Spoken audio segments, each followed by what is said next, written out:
Salamat po. Kindly sit down.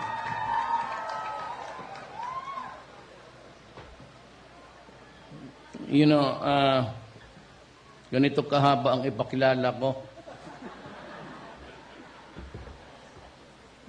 Well, we matter, but what matters most is what has happened 3 years hence. Hindi na ako mag-total kilala mo. What is important is gusto ko agad magsalita.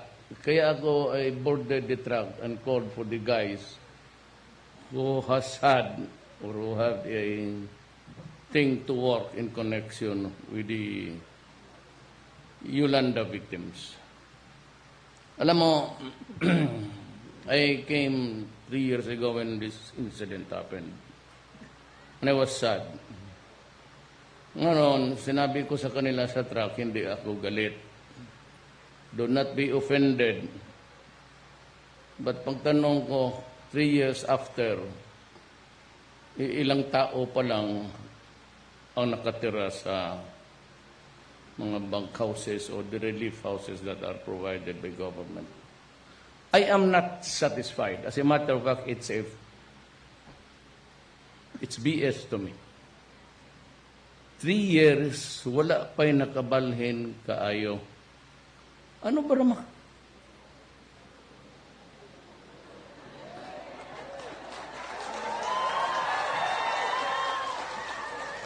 Huwag na lang natin ituloy kaya yan. Gawin na natin sementeryo. Maghintay tang Yolanda Jr.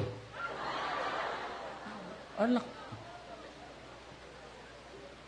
Hindi ko akalain.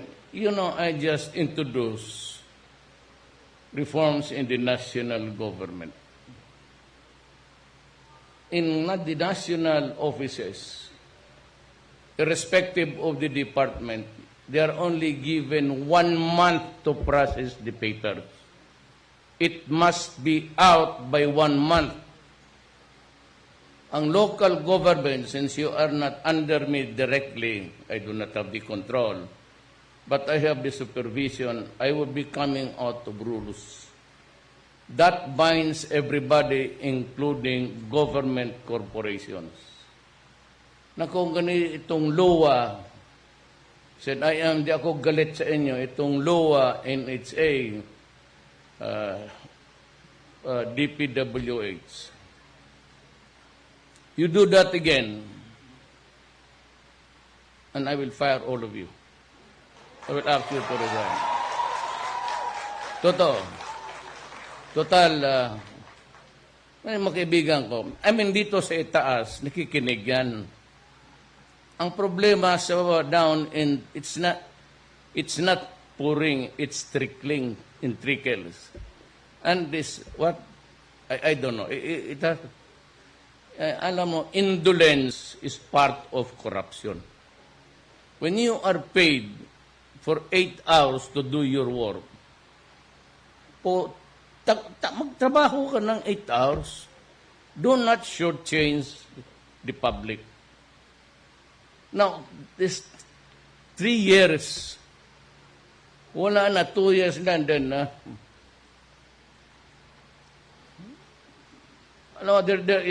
we are all Christians. If you read the Bible, it is only God who controls everything, including the reason why we are here. It's mind-boggling, but we do not have the answer.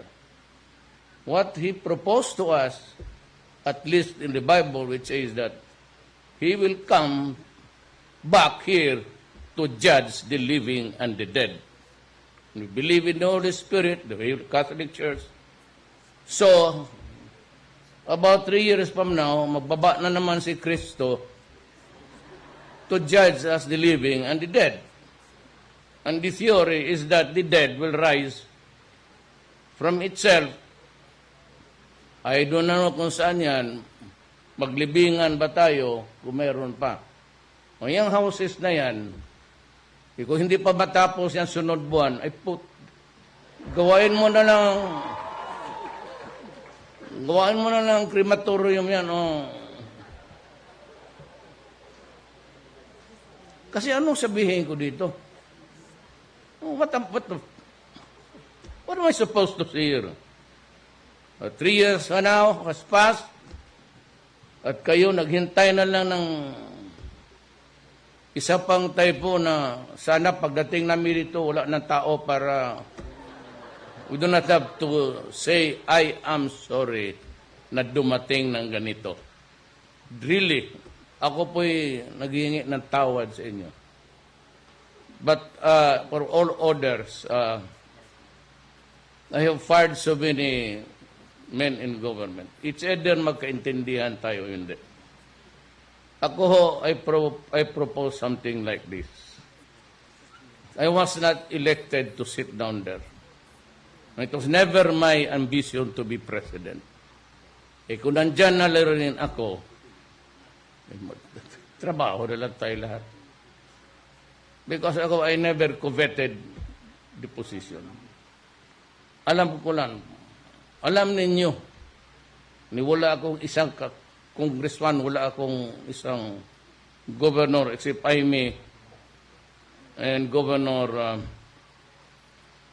Garcia of Bataan and a governor in Mindanao. The only lady and the only reason why na sinuportahan niya ako kasi kasintahan ko siya. Ayan ang totoo, hindi ako nagpapatawa. She used or was or girlfriend ko noon.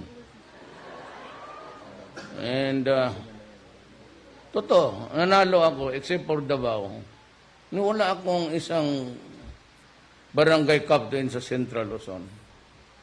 That's why the sense of commitment is there because wala kang pera, wala kang makinarya, and yet the Filipino people give you an overwhelming mandate to serve. If this is the kind of service that I came here for, I'm sorry, I said, I do not want to offend anybody. I am not satisfied. Now, 3 years, how many days? I'd like to ask the presidential assistant for the Visayas to Mike Dino. I'll put him in charge. Kaya nga presidential assistant siya, Mike. Magawa ka ng bahay dyan ka tumira. But, you oversee I want this thing completed. I will be back. Babalik ako. Ano tayo ngayon? October, November. I'll be back December. Mike, gusto ko na sa harap nila, gusto ko, by December, gusto ko makalipat na lahat.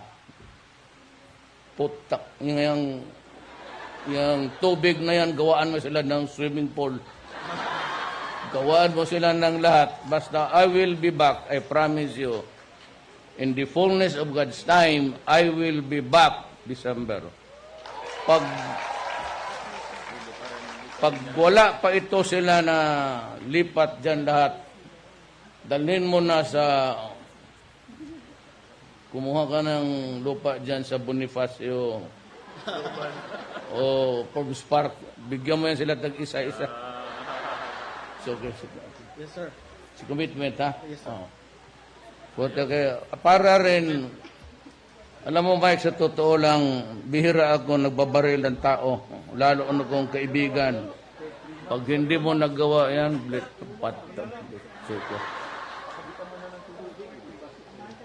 so you guys, you take your orders, but henceforth, nandito yung sa housing. Dito si Lenny. She's in charge of the housing. Lahat naman ng next time you take orders from her, and the same order, that she's supposed to finish her job on time. Hindi tayo pwede magbilangan. You know, we are so underdeveloped a country that by the nature of the laziness and indolence of some idiots, lalo tuloy tayong naging double the underdeveloped, whatever that phrase means. Kasi di ko talaga na...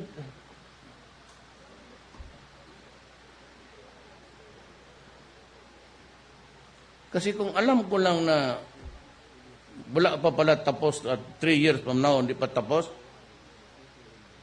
sabagay, mapupunta rin ako dito kasi nandito si Vice Presidente. Kung saan siya nagapunta, nagpasunod-sunod ako.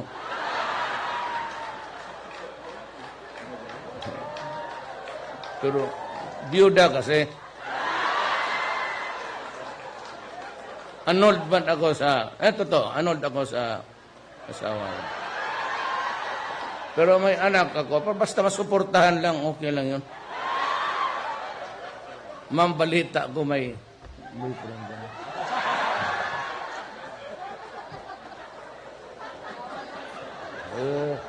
Sabi diyan sa, huwag ka mahayaan. Do not be offended, pero yung sabi nila, hindi yung totoo. Kaya kung totoo yun, ma'am, may mapatay na congressman na bago.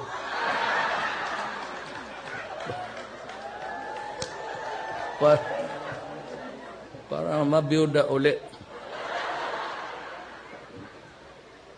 You know, maybe the next time I'll sit down with her and some guys from Davao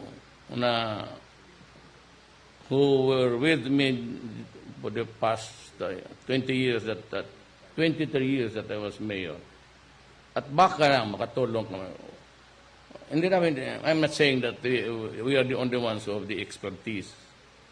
But in hastening everything, makatulong sila sa input. You know, I'd come up with maybe regulations na local government permits should be out. Davao is 3 days. Electrical, business permit, whatever permit to die, the better. Basta it has to be only enough. Ako, I do it 72 hours. Any business permit that you'd like to apply, it's 72 hours in Davao. No, walang Then, beyond that, you go to the mayor and explain why you need more than 72 hours to process the papers. For example, if you want to conduct an ocular inspection, you can do that. It will take time. But you have to have some sort of rules for efficiency in this government. Kaya itong mga komunista, they tried. And they are correct. Because we have failed miserably just really to govern effectively. Not just govern. Because you are there, you receive your salary, pero yung tao, alam mo kasi yung taga-gobyerno, and even the politicians, pag napanalo sila, nag-iiba ang anyo, ang isip, they begin to swagger around, then they go out by bodyguards and all, tapos they think that they are the special elite chosen by God for that particular epoch. Ganon yan. Nag-iiba, pati yung taga-gobyerno. Instead of just realizing that he is there to help also is para sa kanyang mahirap rin. Ito yung maglabas ng alas 12, magbalik ng alas 3. You know, if you do that, ang akin kasi ngayon, I do not go for any kind of it's summary dismissal. Mga police, you begin to procure trabaho, hindi kita papalusutin. But, lahat ng police na napasubo sa trabaho, they will have my protection. And I will not allow a single policeman to go to prison just because he was doing his duty. Tandaan ninyo yan. Kayong mga police, wala kayong problema. Basta sa trabaho, either I rise or sink with you. I will not abandon you and I will be there for you. Trabaho lang. Pero pag inaboso yung civilian, ayaw nyo magtrabaho, papasok kayo ng droga, putang ina, papatayin ko talaga kayo. Sa totoo lang. Hindi ko kayo palulusutin. I don't give a shit kung sino ka. And that is a warning for everybody. And the new role now, I have somebody listening to remind me. I will return the Alunan Doctrine. And the doctrine says that more than 3 bodyguards, including you, kung may armas ka, pangatlo ka, that's a private army. And you will be arrested. Wala akong pakialam kung sinong gobernur ka o mayor. We go back to the simpler days of, you can have 1 or 2. Ngayon, magdala ka, mag-practice ka. Kung hindi ka marunong magbaril, huwag ka mag-mayor, huwag ka mag-gobernur. Tatalawan mo. Dapat sumali ka dyan sa nilang. We go back to no more than 2 policemen. And it should not be, the choice should come from the PNP. Hindi kayo makapili ng tao kasi dyan ang abuso. Ito, bata ito, anak ito ng barangay captain ko. Ha? You only have to get it from the service company of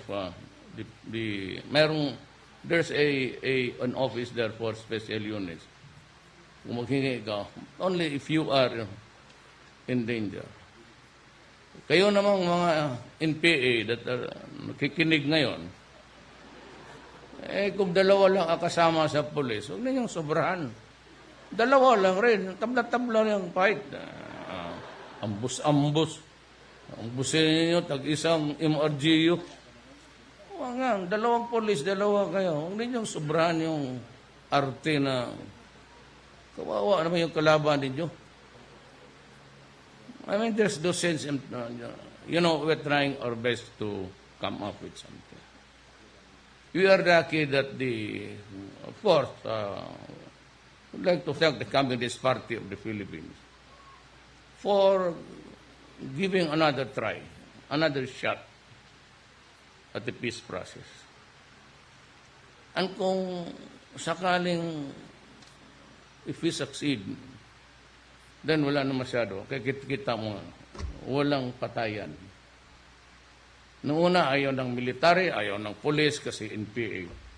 So what do? We've been fighting with them for the last 45 years. Sabi ko sa police, sabi ko sa mga military, what? Do you want another 45 years of fighting? Tell us, because if you want that, but the very bullet that I buy to kill you comes from the pocket of the Filipino. Ang gano'n din sa MNLF. Norm Misari came to me and said, we talk again. I said, thank you. I just signed the Bangsamoro Act to replace the BBL. Sabi ni Nor noon, kung walang BBL, he will go to war. When I went to his camp and said, what's the sense? Why? Do you want another 45 years of fighting? Do you really want to kill all of the Boro and the Christians? Is there a way to live a life more half the decency of what we are doing to each other? Sabi ko, mabuti na walang away. But ang nagkulang ang gobyerno mismo. I must admit that government has fallen short, very short of the expectations of the people. Dapat yung Yolanda, 1 year after, tapos na yan lahat. So you cut the red tape, or hindi ko malaman kung saan ako mag-umpisa. Is it really the rules which is also to protect the money of the people? Or the people nandyan sa trabaho, ayaw lang magtrabaho? pahigain niya ang papel dyan. So there must be a routine sleep there. Para makita ko even how little the office is, how insignificant it is. Even if it is a public cemetery, there has to be a routine sleep so that alam ko when is the time for me to put you to sleep. Madali lang ng tao. Total, ang radyo na, 3 araw, tapos wala na. You want that? Well, I'll give it to you. Ganoon lang man yan. Pilipinas, patay ka ng tao. 3 days. Duterte, pagkatapos next election, Duterte, presidente na. Klase ito.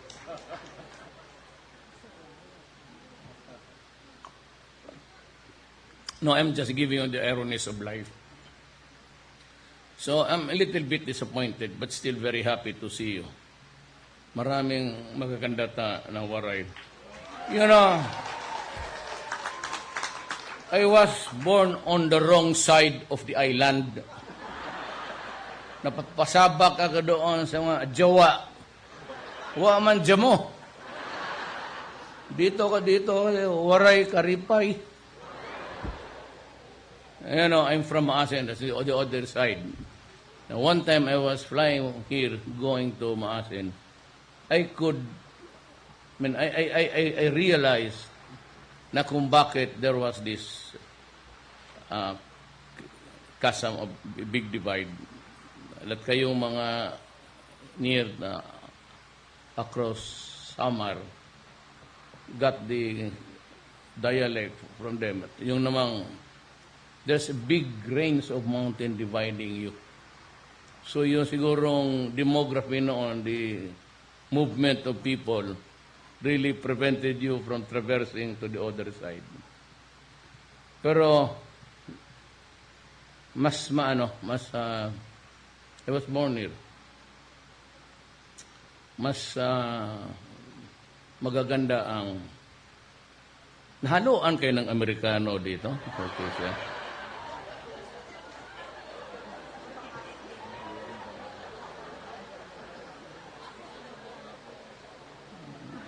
Ewan ko kung sinong na marami mga Amerikano na malikot dito noon. I don't know if they were here to land or to land on bed of somebody else's. Well, anyway, I'm here because I'd like really to see you. But I was thinking that everything was done on time. So by December, si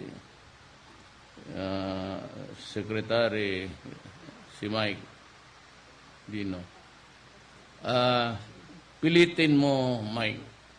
Total, isang tawagan mo lang man ako sa telepono. There's always the cell phone. And you can ask me. And ask everybody to cooperate. Kindly cooperate. Do not delay government projects. Because it would not. Kasi kung magbulahan lang tayo dito, tapos sabihin lang ninyo, ay, wala yun. Si Duterte, tambalos-los rin niya. Dumaan dito, wala namang... You know, I said, it was never my intention. It was not my ambition to be president. Nandito na ako ngayon. Wala akong... I am not due for any re-election. And besides, this I promise you, I give you my word, I'm hurrying up the federal setup because that is the only thing that could give us enough elbow room to talk to the Moro people in Mindanao if you really want peace and the Communist Party of the Philippines. Yang dalawang yan, which is the two main pressure groups in our society today, nang kailangan nila in new setup. Anak ko naman, I said, mas mabuti yan. But provide a federal setup with a strong president. Otherwise, kung parliament pure, I do not think, because of the diversity of, in so many aspects, it would not be good. You would need a strong president. I am not eligible anymore. I'm only good for 6 years. But if you can craft it in about 2 to 3 years' time, I'd be happy to step down. Okay na ako. Sibat na ako. Basta tingnan ko lang, I will just maybe husband it from its gestation hanggang its... and if you can call an election 4 years from now under a federal setup, I think it would be good for everybody. So with that message, please do not be again offended by my... Talagang medyo, hindi ako galit. I'm not... malaman ninyo ako galit kasi sige lang akong... Pag ako galit, sige lang ako nagtingin ng magagandang babae.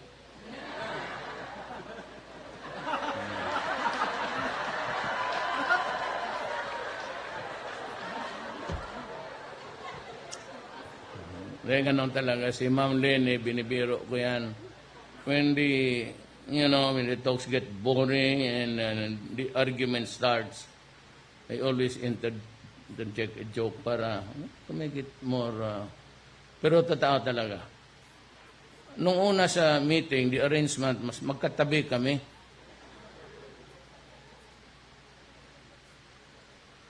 Sabihin ko kaya, Ma'am, hindi ka magano. Kasi si Ma'am Lene, medyo shorter than usual yung damit na, Siguro nahalata ng mga protocol officer. Sige ako sa likod. Sunny Dominguez naman, sabi ko, layo mo, dito tayo ulit. Sabi ko, tingnan mo yung tuhod ni... Nung halata niya, sige na siya. Gusto ko sabihin, Ma'am, mag-shorts ka na lang kaya. Huwag itong paiksi-iksi ka ng damit. Tapos, so, anong ginawa ng gaging, inulit niya hindi yung pagganon. So, dito, makikita mo man, binaliktad niya, tapos nakaharap na doon. Wala nang view. So, nung next mga after 3 cabinet meetings, doon na siya sa harap ko. Malayo ang tingin. Salamat. Thank you very much, Mr. President. This concludes our third-year Yolanda commemoration activity. May we request everyone to give way for the President as he leaves for his next engagement.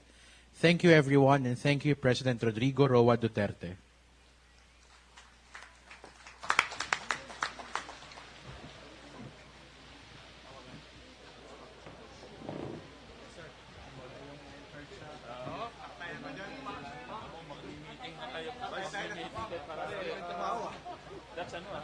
Yung bus ko na lang,